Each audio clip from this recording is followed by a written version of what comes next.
Donc le fonds de dotation a été constitué par la loi de modernisation de l'économie du 4 août 2008, les articles 140 et 141.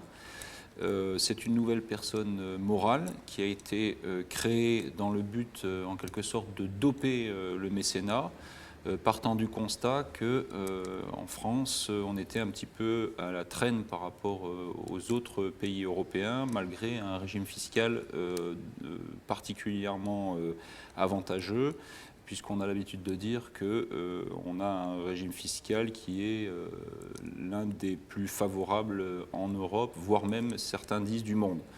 Alors au jour d'aujourd'hui, on a une nouvelle personne morale qui a été mise en place par cette loi, mais la constitution de cette nouvelle structure n'a pu se faire qu'à partir de la publication d'un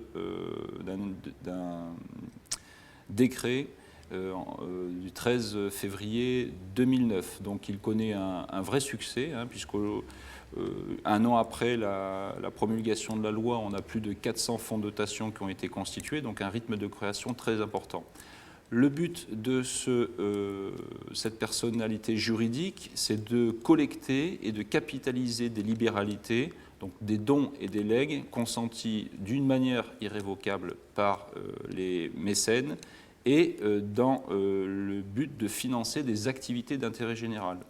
Alors là, on a deux types de fonds de dotation. On a les fonds de dotation opérationnels, c'est-à-dire ceux qui réalisent directement ces activités d'intérêt général par eux-mêmes.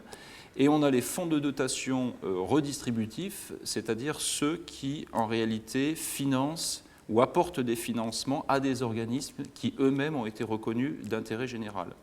Alors la création est très simple, on a affaire à une personne morale qui peut être unipersonnelle, donc gérée en direct par son fondateur. On a une gouvernance qui est très libre, 3 dirigeants maximum. On a une grande capacité juridique, on l'a vu tout à l'heure, puisqu'on peut percevoir à la fois des dons et des legs, ce qui est reconnu qu'à des associations et fondations reconnues d'utilité publique. Donc deux possibilités, soit le fonds de dotation a une dotation consentible, soit il a une dotation non consentible. Non consentible, ça veut dire qu'on ne peut utiliser que les produits de la capitalisation, avec le maintien de cette dotation en pleine propriété par le fonds de dotation.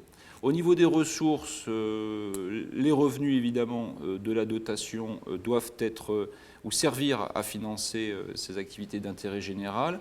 Ensuite, le fonds de dotation peut exercer toute forme d'activité autorisée par ses statuts et percevoir évidemment des cotisations par ses membres.